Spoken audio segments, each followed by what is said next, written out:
Hey y'all, back at it again with a new episode.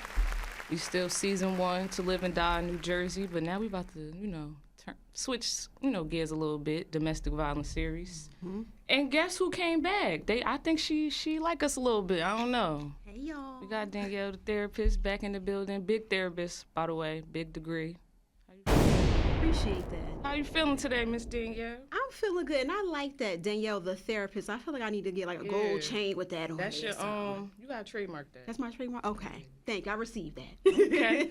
All right, so we're gonna talk about domestic violence. We opened up with gun violence, talking about gun violence and grief.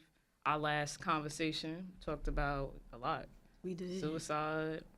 But now we're gonna talk about domestic violence, and the reason why I'm adding domestic violence to Live and Die in New Jersey, because, we got the gun violence. We got, people that died.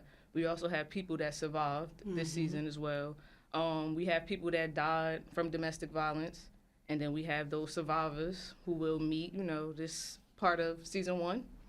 So tell us, we always got to get the expert. You see, I can't. By the way, y'all, a little hungover. If y'all can't tell, that's why I'm talking all dumb and all that, like looking all crazy. But yeah. So pardon me if I'm, slurring my words and sounding slow and stuff. But yeah. So we always got to get the expert opinion. Mm-hmm. So when tell us your definition of, domestic violence. So before we get into that. Mm-hmm. Because I know you trying to wake up and stuff, and this is a heavy subject. Mm-hmm. So I'm all about balance. We're going to lighten it a little bit. Okay. Can we play a game first? Is that okay? We sure can, because I'm a clown. I like to play. You're a clown? Oh, right. So all right. Do it.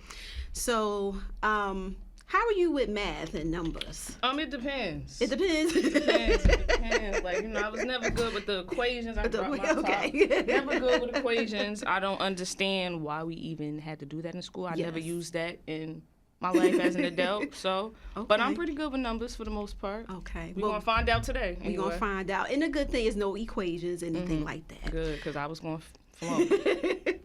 So this game is called Numbers. So basically, I'm going to test your hip-hop and R&B knowledge, and we're going to use numbers as the basis, all right? So you ready? I'm ready. All right, we're about to get these juices flowing. All right, this should be a really easy one. How old is Meek Mill? Is he 28, 35, 41, or 45 years old? His real age or his stage age? Like, I'm going to say he's like 35. Ding, ding, ding, ding, ding. Oh, right. You got it right. He is 35. Thank you. I like that. All right, 1 point for you. Now, did you know that domestic violence, and what we also call intimate partner violence, 35% of women in the United States have, at some point in their life, experienced intimate partner violence. Damn, that's kind of a big number. Yeah. Yep. And 28% of men, right? Because we be forgetting sometimes that men go through it too. It's not as, socially acceptable for men to report that, but they do. They go through it. 41% of black men, right? So you hear that number, that went up for the black people, and 45% of black women. That's damn near half. That part. Damn, that's deep. That part. All right, so you waking up a little bit? A little bit. A little something. Okay. Next question. In 2022, 21 Savage's net worth was what? 8 million, 10 million, or 12 million? Damn. I don't even know. Maybe 10? Maybe 10? You close. It was 12 million. Damn, I was going to say 12 too. Don't do that. That's harsh. Don't do me like that. So did you know that every year 12 million people experience intimate partner violence? I did not. Now you know. I knew it was a big number, but didn't know the exact number. Right. So now we know. We know how much 21 Savage's net worth was as well. All right, next question. How many carats is Bruno Mars's third album? IDK, my BFF Jill. I don't know. You know what? That was a lot of letters and acronyms. Yeah, I have. Just hit it with. Where's the multiple choice for that one? Ain't no multiple choice. You should know this one. I don't. Listening to Bruno Mars like that. You know what? I'm So, gonna give you the answer. What is it? 24 carats. Oh, am I an idiot? Come on, 24 I gotta be a little carat magic. Yeah. Come I don't know that song. You know what? I'm not even going to address that. So, did you know that 24 people per minute experience intimate partner violence? I did not. Did y'all know that? I was the only one today years old. I don't think so. I think y'all just learned that too. All right. Two more. Okay. So you got what? One out of three so far. You got some time to that's redeem like yourself. a 33%. That's not okay. See, you good at numbers. Look at you did your percentage. All right. Destiny's Child's album Survivor was their first, second, or third project. Damn, definitely wasn't the first, because I think the first was that I don't want to say Writings on the Walls and be wrong, but don't tell me. I know that's not the first one. Survivor might have been. It's either the second or the third. Is it the third? What's your final answer? 3, because that's my favorite number. Ding, ding, ding. 3. There you go. See, you redeeming yourself. It's a magic number. Hold on. Number three. So now, did you know that survivors of intimate partner violence are 3 times more likely to experience anxiety, depression, and suicidal thoughts? These are survivors. Actually, yeah, I did know that. You did know that. Okay. All right. Yeah, like that's crazy, right? These are people that have got out of it, right? And PTSD as well. I don't know if you said that. But that's always a part of it. Somebody that's going to get an interview be on the phone yesterday talking, and she actually mentioned, like, yeah, I was going through PTSD. I just found that out yesterday. Didn't know. This is a person close to me as well. I did not know she experienced PTSD years later. Like, I'm going to say like 10 plus years later after the incident. Like that final when the girl be like, all right, I'm out. Yeah. I'm out of there. Yep. It stays with us, unfortunately. Unfortunately. Last question. All right. So I know, the last time we met, we were talking about gun violence, all right? So let's see. During the pandemic, Rolling Stone dropped the controversial list of the top 100, 200, or 500 greatest songs of all time. Come on, it's the last question. Damn, I don't know. Wait, what's the numbers again? 100, 200, or 500 greatest songs of all time. Maybe 500? Ding, ding, ding. Look at you. Wait, Look what's at that? you. How many I got now? 4 out of 5. I didn't keep score. I think that was 3. That was 4. Look at you. Look at you. I got an 80%. You got an 80. All right, girl. Maybe I am good with numbers. How I know? That's because that's school. And whenever, like, they put in, like, all right, you got a 40 out of 50. I'm like, what is that? I always was getting a 40 out of 50 divided. It'd be 80. There you go. You know numbers. Knock it off. I know money, too, so. There you go. You know numbers. So, did you know that the presence of a gun in domestic violence increases the chance of female homicide by 500%? 500. Damn, 500 is crazy. That is crazy. I knew it was a high percentage, didn't know 500. Well, not percentage, you know what I mean. Yeah, Told you I'm a little drunk, pardon me. No, but you doing good. You doing good. You pushing through. So, yeah, those are our numbers. You did well. Congratulations. Clap it up for me, y'all. I think I'm up a little bit. I don't know. See, look at that. It worked. All right now. So I know, like, in domestic violence relationships, I feel like sometimes people don't even know that they are in a domestic violence relationship. I feel like we kind of normalize, I don't know, like the toxic stuff in relationships. So a girl will feel like, oh, he beats me, he loves me. He, just the crazy stuff, the controlling thing. They feel like that's love for real. That's right. So, in your expert opinion, tell us, in your opinion, like, what is love for real? Like, outside of the fighting, because that ain't love, but that's what they think, so. That is a deep question. See, I ain't prepared for that one. I'm crazy. Let's see, what is love? I would say off the top, love is being able to be your true self, feel accepted as your true self by somebody else. Even when, you're not at your best, that person still accepts you. And they don't use, the things that maybe, you could work on, they don't use that against you. They're more likely to help you with that. I feel like that's love. That's the true sense of love. Damn. And why you think, I feel like these women, these men as well, because I feel like, don't want to forget that, men do deal with it. Why do you think they accept that love, like the abuse aspect of love. Heavy on the air quotes on the love, because again, that ain't love. Because we think it is.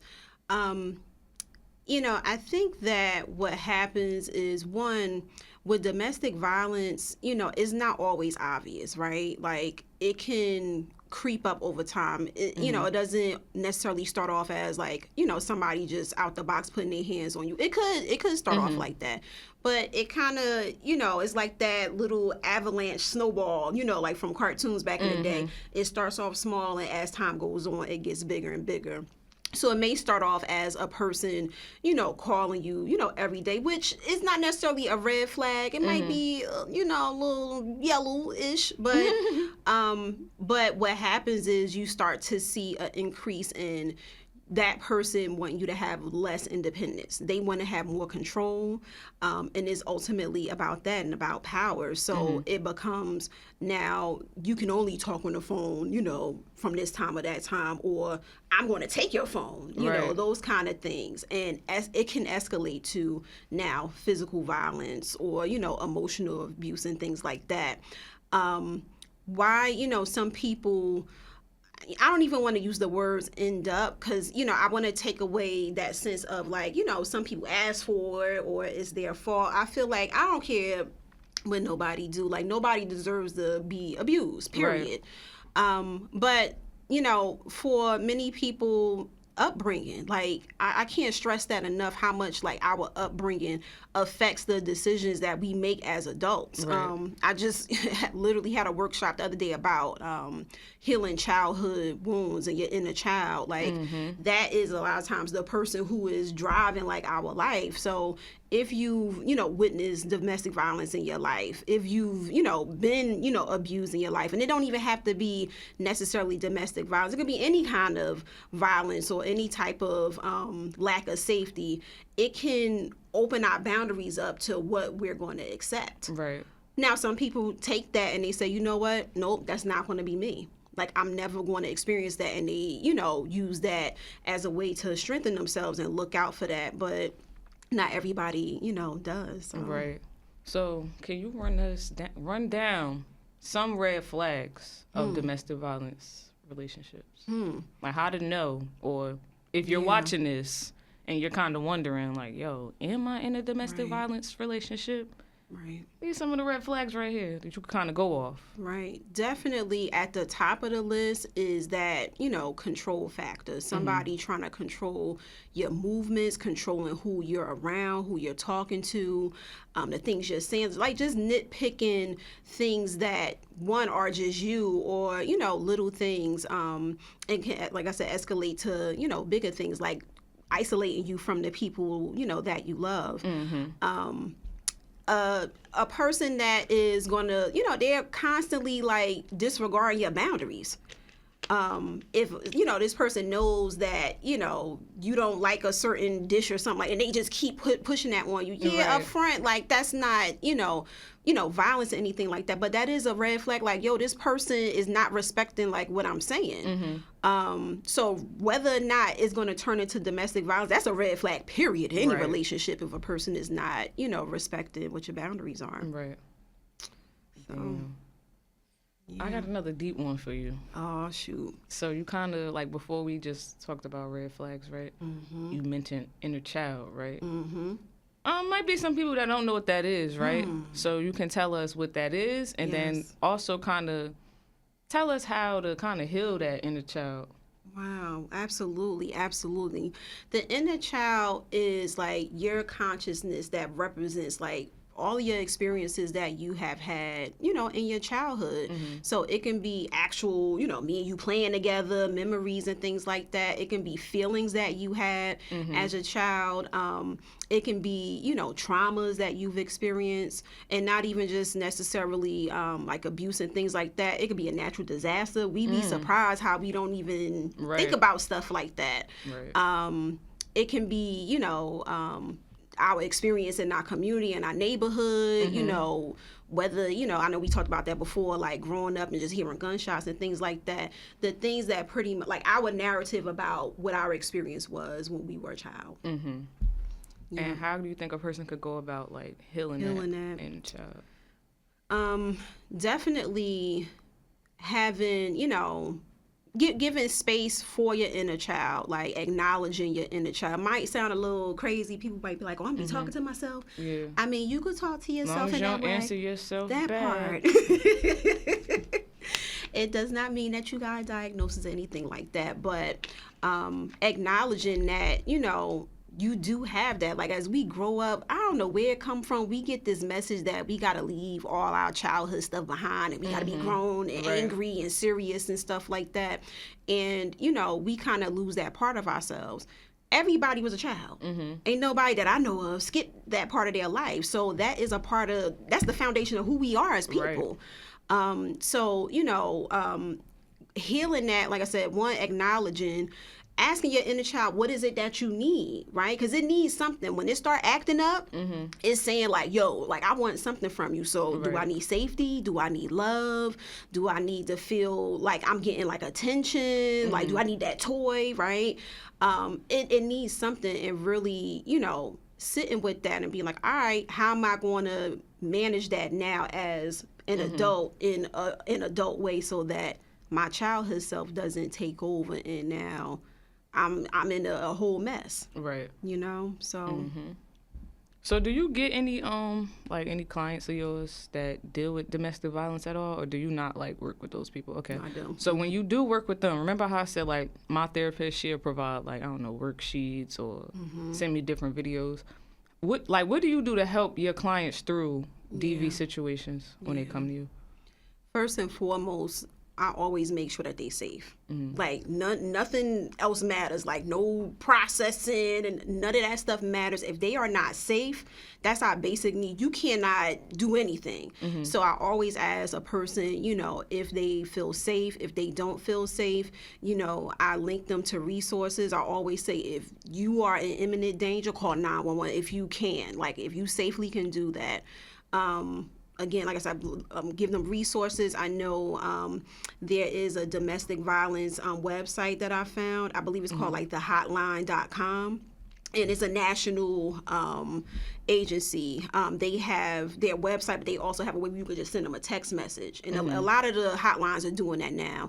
And I believe it's like 88788. And you literally text them 5 digits, and then you send the word SMART.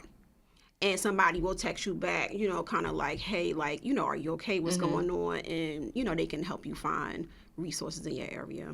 Okay. And like, is it usually a hard time to get them to open up about these experiences? Or do they kind of just pretty much, when they deal with it, they just open up immediately about it? It depends, because, being a therapist, like, you meet people at different points in their journey. So sometimes I might be a person's first therapist that they've ever worked with. So they may not be as open, to going there. Or even if a person had a therapist in the past, I know, like you said, you had a therapist and she wasn't the most appropriate. Yeah, crackhead. Anyway, meth head, something. Okay. But, a person might come like guarded, or I do have some people that are opening like, yo, like, I'm here for this is what's going on, this is what I need help with. Like, they're super clear about what it is that they want, regardless of where they are. My job is to meet them where they are. That's what we all supposed to do as therapists, counselors, social workers, whatever. We supposed to meet people where they are, because they are the expert on their situation, not us. We just there to help. Just there to help. So, again, I have to always say this, because you are a therapist, you are still a human.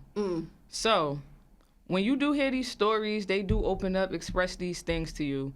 You have to, remain professional when you are, in your sessions and stuff like that.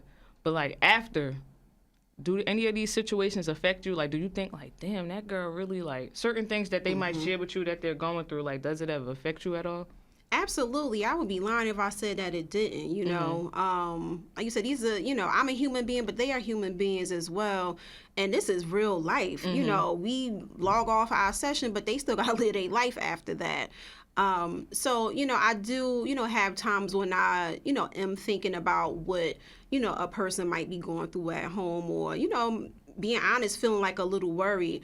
That's why, I do my due diligence to give people resources, just, do what I can. And just, again, as a person, outside of my therapy, just, praying for people, like, on some real, like, releasing in them positive energy and hoping that, we can continue to work so that they can get to where they want to be. So, sometimes, well, not even sometimes, a lot of times, judging by those numbers you just shared with us, a lot of these domestic violence situations end in death. Then you do have those survivors who, they successfully get themselves out of that situation or whatever. So would you say, like, how did it feel, honestly? Well, before I even go there, let me ask you, has there ever been a time where any of your clients might not have been successful and it might have ended in death with these situations? Let's think. I have not had a client that I know of pass away from domestic violence. I have had clients pass away, but not necessarily from domestic violence. But, in talking with clients that are either in it or have gotten out of it, like, it's a lot. Like, you basically are kind of like giving up like the life you had before that. Like, because this, in a relationship, you are like your most vulnerable, know, and you're not going into it thinking that somebody is going to harm you at all, if, anything. So now, you're dealing with, dang, like, what's wrong with me? Like, I chose to be with this person. Why didn't I, see what was going on with this person before then? How am I going to be with somebody after this? And to, like, how am I going to live my life? Because I'm, like you said, the PTSD, like, that constant will be, that hypervigilance is what we call it, like being on guard, like, you get used to like having to, you have to kind of like isolate yourself to a certain degree to stay safe. And it's like, when does that end? Right. So it's tricky. It's very tricky. All right. So that was the, kind of like I said, the negative part. Has there ever been a time where your client successfully gotten themselves out of these situations? If so, how did you feel as their therapist, knowing that, yes, she finally got away from that sicko. She got away from Ike Turner. Like, how did that make you, Get on my head. you feel? I just see Tina in the limo. By the way, we're not laughing at the situation. We not. We just try to make it light. Yeah, and I'm a clown. I got to make a joke. I was dying. Like, it was getting too serious. I had to throw a joke in there somewhere. That's all right. Yeah, I have. And I commend them because it takes a lot. Sometimes being on the other side of that, like kind of being a family member or the friend that is witnessing that, you want to just yank them out of there and you want to just be like, yo, just do, just if it was me, I would do da-da-da. And it's like, you don't know if it was you, how you would react in that situation. It's more than just packing up your clothes and like getting out the house. Like sometimes a person, like if they try to leave, that's their life. Right. That is their life. And even, in some instances with domestic violence, you have, like I talked about the isolation, but the other partner like controlling, let's say, the finances where you don't have any access at all. So let's say you're isolated from your family, you don't have the ability to use, the phone or some kind of communication without them monitoring, and you don't have money. Like, how are you supposed to get out of that safely? I don't know if you watch P-Valley, but I forgot the girl name. It was like LaShawn or something like Keyshawn. that. Keyshawn. And you see all that she had to go through, like, and still ended up, she got physically out, but still ended up getting kind of like pulled back into that. It takes a lot. So for a person to be able to say like, yo, I got out of that, and, maybe I got my children out of that too. That's a whole nother level. Like, they deserve all the flowers in the world, because it's a lot that they have to go through. Again, they got to leave like their life behind pretty much, It's so crazy because I'm always like, I don't know if it's because like I went to school for criminal justice at a point. I don't know if I'm just interested in this stuff, right? I'm always on YouTube watching like crime stories, right? So it's just like this channel I watch heavy. But he don't like, he's not consistent with his content. So sometimes I just find myself like on other channels with similar, videos, right? You know how on YouTube it kind of, you'll watch a video, a random one that you ain't even play, it's just gonna play. So I'm watching something, right? All this little crime stuff, a domestic violence story comes up.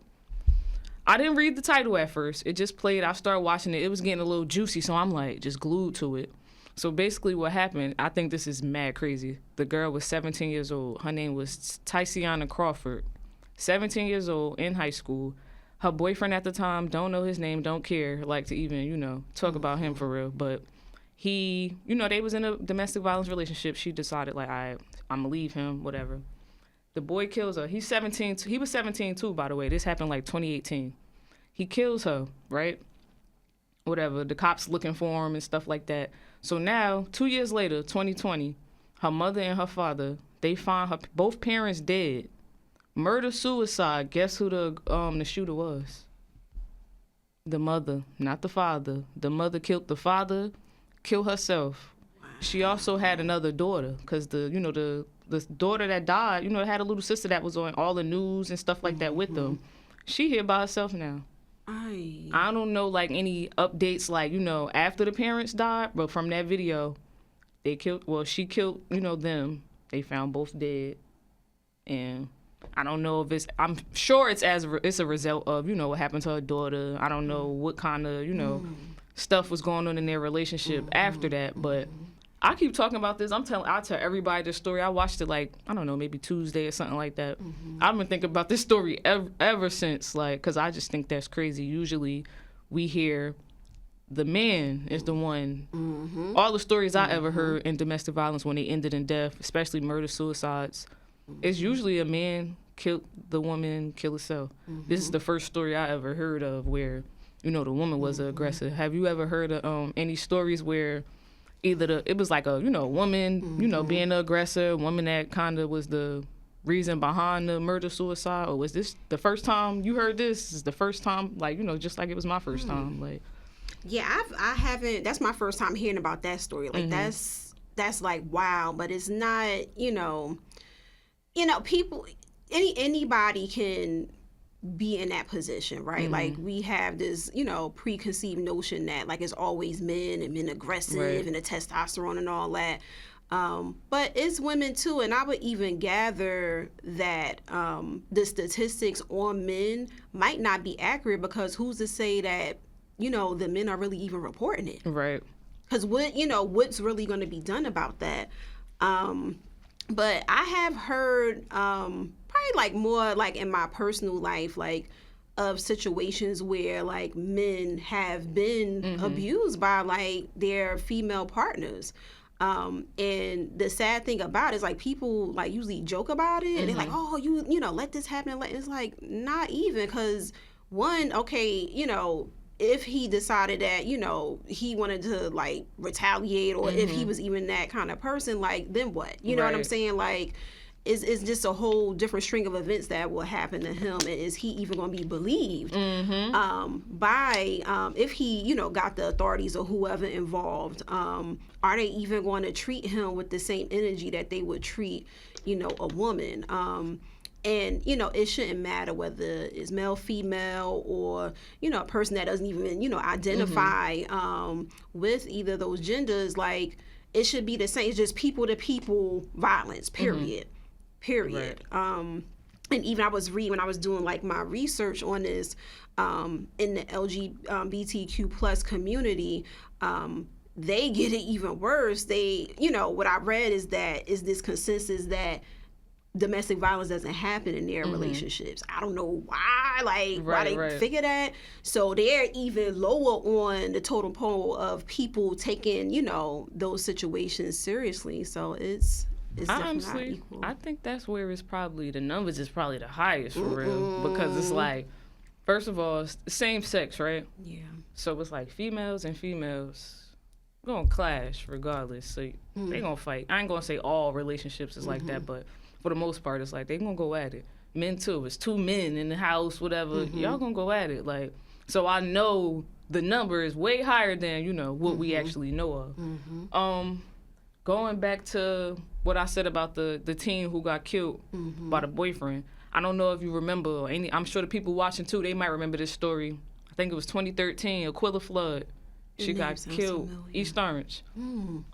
She was 17 too, senior year. Had a boyfriend she was dealing with, decided she didn't want to be with him anymore, whatever the case may be. He wouldn't leave her alone. You know how it go. Her mother the next morning went to wake her up for school. She was dead. I think a single gunshot wound to the head. Her mother goes there, wake her up. She not moving. She see the blood, call the cops. This is actually on Fatal Attraction too. This happened 2013, but I think it came out on Fatal Attraction maybe 2020 or something like that. And he's actually the one that called the cops to report somebody got shot, which was crazy because she lived on, like, I don't know. She didn't live on the bottom floor. She lived, upstairs somewhere. He, shoots her or whatever, comes outside, throw the gun, like they said, I think under a car across the street, calls the cops, like, somebody just got shot in the head. They like, oh, where? So he giving all in. He made the 911 call. They had, that was something on Fatal Attraction. I actually didn't know that. Like, when the story came out and everybody was talking about it, I didn't find that out till 2020 when the episode came out. And that case reminded me of that because these are teenagers, like, in high school, like. And it always get crazy, too. The craziest part to me when these situations happen, and it's not a murder-suicide, so, the girl or the man or whoever, they just died, the other person's still alive. Then it gets to the courts, and it's like the killer's family and the victim's family, they go at it and stuff. And I understand, like, you supporting your family member, and you can do that without, being confrontational to the victim's family, because the person who you supporting, they did it. Whether you want to believe it or not, that person's not here. They didn't kill themselves. Like, it's not like they made that up. So I feel like that's something, too. If you're watching this and you got, like, a family member going through something like this, and you are the killer's people or whatever, have a little more respect in the courtroom, because this shouldn't be like, how you mad at them? Your person did it.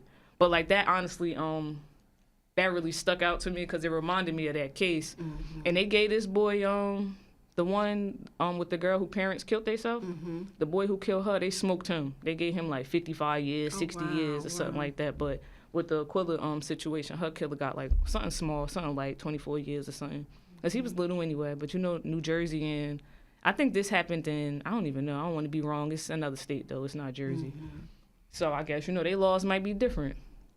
So why would you say, no, honestly, since we're talking about supporting, the people the killer's people, let's talk about how you could support a loved one who's actually experiencing domestic violence. Because I feel like naturally we always feel like, I don't know, we kind of save our people, especially when it's domestic violence. You kind of, especially if it's a female getting abused, the men in her family feel like they could protect her. If it ends in death, they kind of blame themselves, feeling like, they could have saved the person. So how could you, like, successfully, how can somebody support a loved one? I'm glad you asked that. So, I mean, this may be a hard pill to swallow, but one, you got to acknowledge that this person, they going to live a life. Whether, you want them with that person or not, we all have what we call, in social work agency, right? That's a part of being a social worker. We have to respect that a person, they have the right to make their own decisions, even if we don't agree with them. It's more about, offering them, like you said, that support. So, being there for them when they need to talk. Understanding what your limitations are, right? So if like, it's going to piss you off, if you hear one more story about what's going on, then it's okay to say, like, you know what, I can't. Like, I don't have the capacity to talk with you about that no more. But if you need X, Y, and Z, I'm here. Or if you need, some resources, I could text you or email you some resources I find online. Like, know what your limit is. Don't feel like you have to have the answers. You can't have the answers for somebody else's life. I know, we love our loved ones and everything like that, but at the end of the day, they have to make their own decision. And, sometimes we come off with, we mean good by it, right? And we say, girl, like, get out of here, or, why you letting her do that to you, or whatever the case. Like, we don't realize sometimes we can be giving them a miniature version of what they experiencing with that person. Damn. Right? So I ain't gonna say abuse, but the energy is similar. So you know what I'm saying? Like, we're not necessarily uplifting that person in the moment. We don't want them to feel any more unsafe than they already feel with that person that they're with. So, know your limitations, try to just support, and sometimes, it's all right to just listen. Like, we don't, especially Black people, we be thinking we gotta have a response for everything. Yep. We do not. It's okay to just say, thank you for sharing. Then you can go talk to whoever you need to talk to your therapist about how you frustrated that your friend or whoever is with this person, but get them that support so when they do decide to leave, they'll come to you. I'm glad you said that about Black people, how, you share something and they got something to say. That's honestly one of my biggest pet peeves, for real. Because a lot of times, like, if I call somebody or if I'm on the phone with somebody and I'm venting, you can't help me because you're not in my situation, so I'm not expecting you to come with a handbook of what I should do. I really be wanting people to listen just so I could just get it out. Once you get it out, sometimes you be like, all right, like, I feel better now. So that honestly, sometimes that actually aggravates me more. Like, I'll call somebody, and it's like, I'm calling you to feel better. Now you're saying stupid shit. Now I'm mad. Bye. Like, and that's usually what happens. And those people get upset. Well, you the one nobody asked you for that. If I didn't call you and say, like, yo, tell me what I should do, I don't be doing that. I'll be like, let me tell you how, blah, blah, blah. I start talking. Well, you shouldn't. Shut up. I didn't ask you for that. Like, nobody asked that. But, yeah, so I'm glad you mentioned that. So usually, as human, they say fight or flight, right? So it's either you going to fight or you going to run. How come in domestic violence situations, that's not usually the case? Well, one, I'm going to add on. So there are a few others with the fight or flight. We got freeze and we have fawn, right? So freeze is literally just that. Like when you see a deer headlights, right. Literally, they just like freeze up, and we can do that as well. We don't know what to do. And fawn is more like, I'm going to make everybody feel good so that I'm bringing the temperature down in the situation. That's all I know, right? I'm going to tell a joke, or I'm going to go get somebody something to eat. I'm going to make whoever the person is or the source of the not feeling safe is coming from, I'm going to bring that temperature down.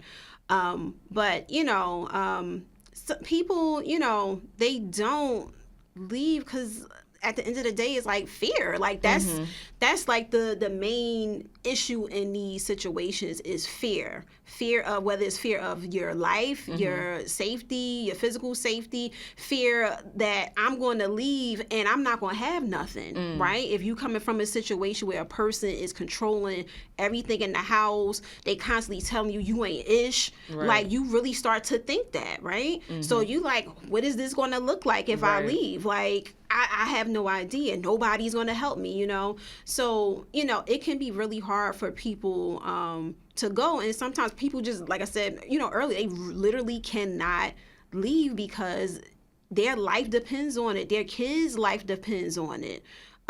They can't. So speaking of kids, right? And you said you do have clients who, experience DV. Have you ever had any clients who had children while they were going through these situations? And if so, like, how did it affect the kids?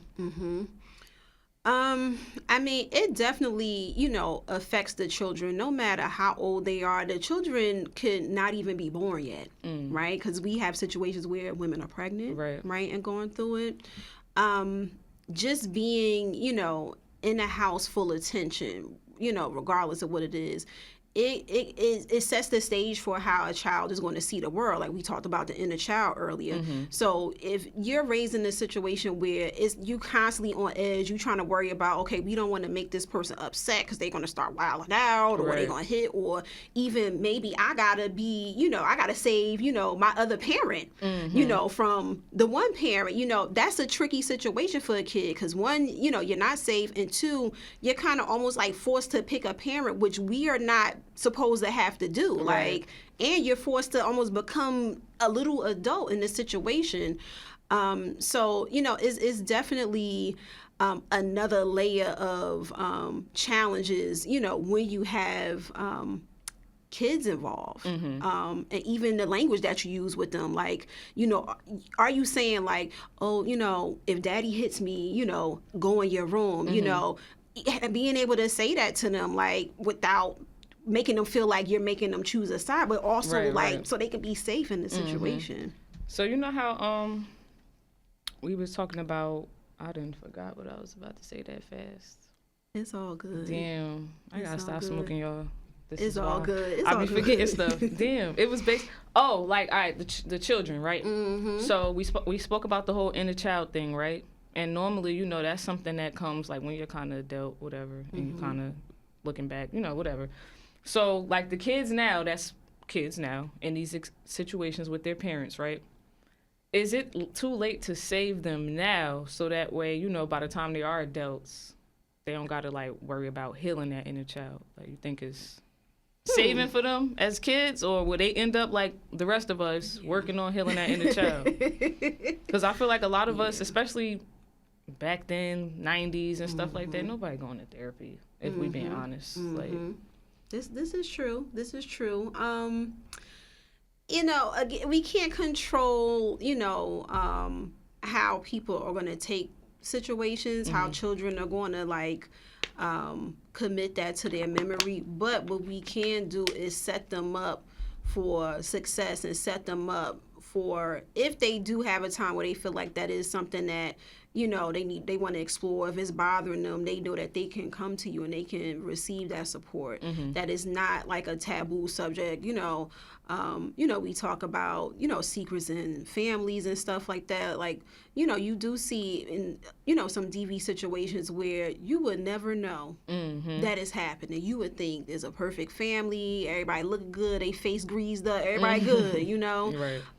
But they're really going through it. So giving your children the space to say like, yo, like, it's okay if you're not happy sometimes about it. It's okay if you want to talk about it. It's okay if you don't want to talk about it. Just really telling them, that you're open to whatever they need to be able to process that. It'll make them less likely to have, major issues later on. Right. I ain't gonna say they not, but less likely. All right. So we I ain't gonna say we did touch on a lot today, right? So I want to we're going to spin the block again on certain things I might already asked you, but it's going to be like bullet point based to close out, So we're going to go back to, I think I asked you this already. What does, DV look like? DV looks like not being able to be yourself in a relationship. DV looks like a person using humiliation to control you. They are isolating you from your family. They want to, have you all for themselves. Yeah. And why do you think people abuse? People abuse, I know I keep saying the same word, but I can't, stress it enough. It is for control.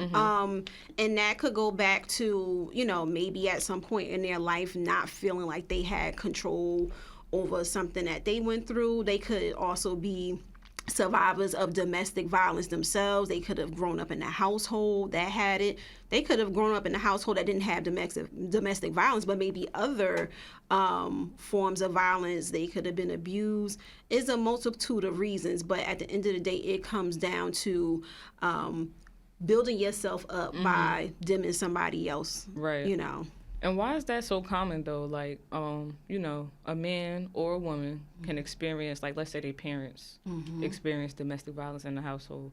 To me, I would think that'll make a person not want to do it because, they saw it.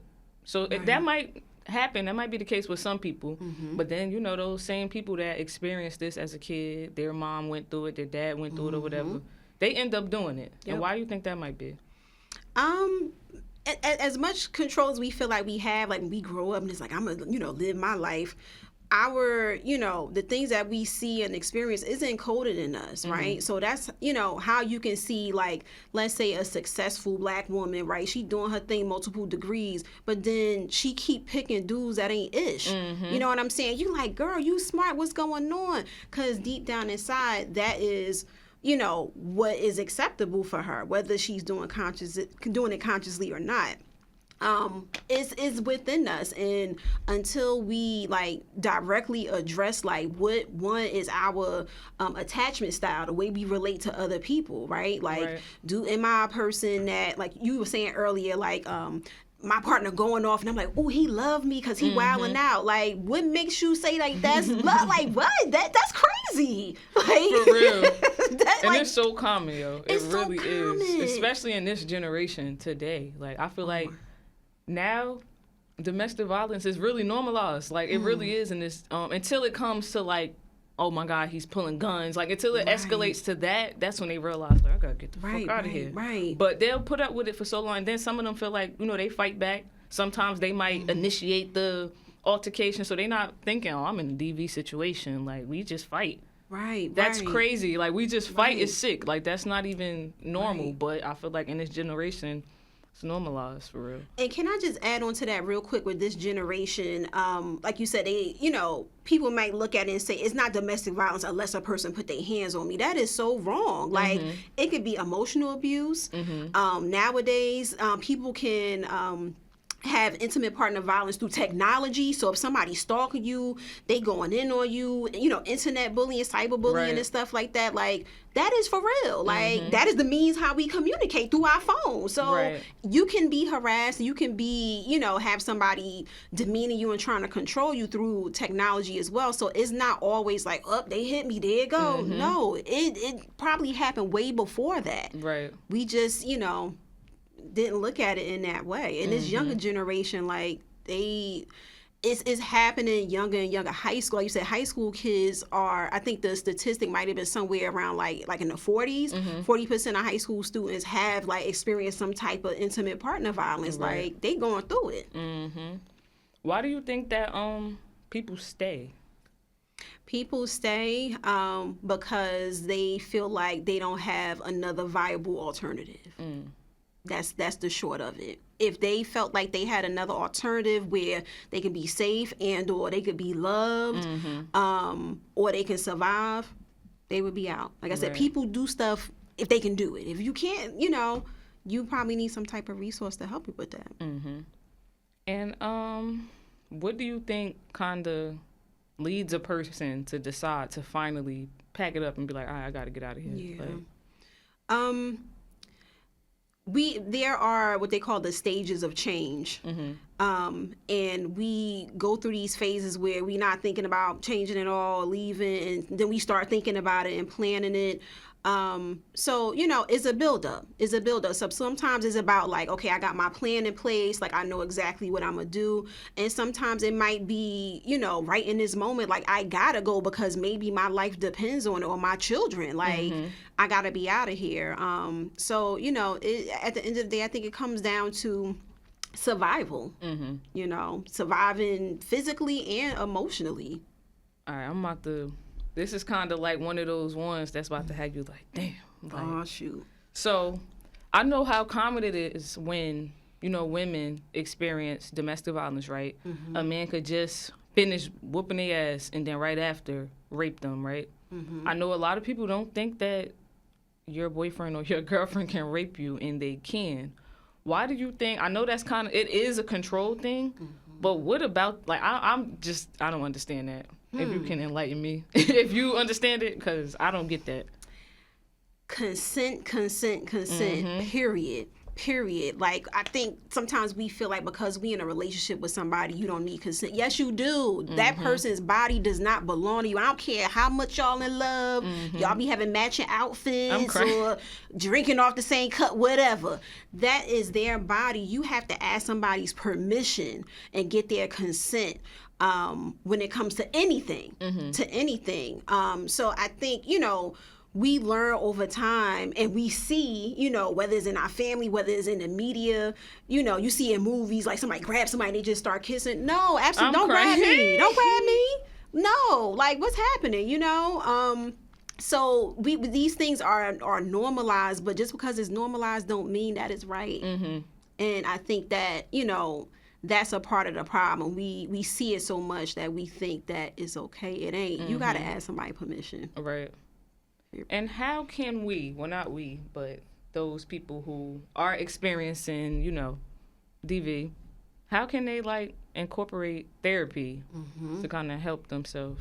Absolutely. Thank you for asking that. Yep. They definitely, I mean, at any point, in their journey, like I said, those stages of change and wanting to, get out of it, if they can, at the beginning, it can, help because you might need an outlet. You might not, again, even know that that's what the case is. So a therapist could be that person to say, like, like, that's domestic violence that you're experiencing. Maybe nobody in that person's life either is going to say it, or they might not think there's anything wrong with it. So a therapist could help out with that. A therapist can also be that person to help you prioritize your safety. So like I said earlier, when I'm, have clients that express that, I always ask them that first. Like, are you safe? Do you feel safe where you're at right now? A therapist can also, let you know about resources that are out there. So there's this resource called I believe the SAFE Act in New Jersey. It might be in other states, but in New Jersey it's called the SAFE Act. So basically you get 20 days of unpaid leave from your job if you're going through some type of domestic violence situation, or if it's a family member, a close relative or somebody like that you need to help out. That does exist because that's also a piece that we don't talk about as much. Like, people still be having a life, they still going to work, and they might be going through this stuff at home and feel like, dang, like, I don't know where to go. I don't have nobody to talk to. But these things exist, and a therapist would be the person that could, help you find that information. So, all right, we're about to get ready to wrap this thing on up, but I do have one more question. I know a lot of times people experience domestic violence and they not telling their family, they not telling their friends. They might have one friend that they might talk to, and then over time they probably, pull back because maybe they don't like what the friend is saying or whatever the case may be. Do you think that when you are going through domestic violence, should you talk to somebody? Like, should you tell people around you? Or do you feel like it's normal to keep it to yourself because of, whether it's judgment or whatever the case may be? I'm going to say I understand why people keep it to themselves, because not only, you get like annoyed by like sometimes hearing what people got to say, but it's a lot of shame. It's a lot of shame because you might feel like, dang, how I get in this? Right. We start blaming. So some people, they keep it to themselves. They feel ashamed to say that they're in that. But, I do feel like you should at least tell one person. Right. Because God forbid, if something happens, like, at least that one person, they know what's going on, in your house or your relationship or what the case is. Going back to the safety piece, like, if a person is in that type of situation, they should have a safety plan. Like, literally, like how we had in school, like the little fire drill plan or whatever. Like, you need to have a safety plan. Like, who, where do I go if I need help? Like, who do I go to? Like, do I go to this part of the house if, something popping off? Like, really having something laid out and letting that person know what that plan is as well. So if you got a dip, they already know what it is. You know what I'm saying? Yeah. They have some kind of idea of, how to help you out or, how to find you or what have you. I know I said that was my last question. I lied. I got one more. All right. So I know sometimes people, like, whether it's DV or not, couples, they do seek therapy for whatever they're dealing with, right?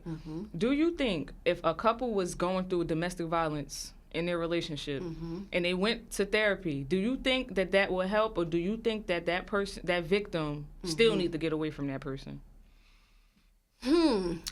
I would say, I know this is like a non-answer.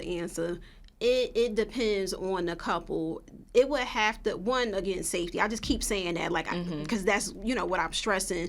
But the survivor, one would have to feel comfortable with that. It would have to be things that they do on their own. And the person that's actually inflicting, like, the abuse, they would have to get their own stuff, and they would have to, like, be super open to being accountable for their behavior. You know what I'm saying? Like, it doesn't mean that, you are like a horrible person. There's no like coming back from that. But you gonna have to say like, yo, like I did this. I put my hands on this person, or I was, tracking them on their phone or whatever the case is. Like you gotta be able to admit to that, because if you can't, it's less likely that y'all gonna be able to have a healthy relationship. All right, that was the therapist side of it. You wanna know what I think? Get the fuck away from Ike Turner. Do not do it. Don't even go to therapy. Run. Anyway, yeah. So we about to wrap this thing up. But if you or anybody you know are experiencing domestic violence, what's that number again? The text number? 88788. If you feel unsafe to pick up the phone and call, you could text that number and get Ike Turner the hell out of your face. Yeah. But we got the big therapist in the building. I feel like. What Jay-Z say?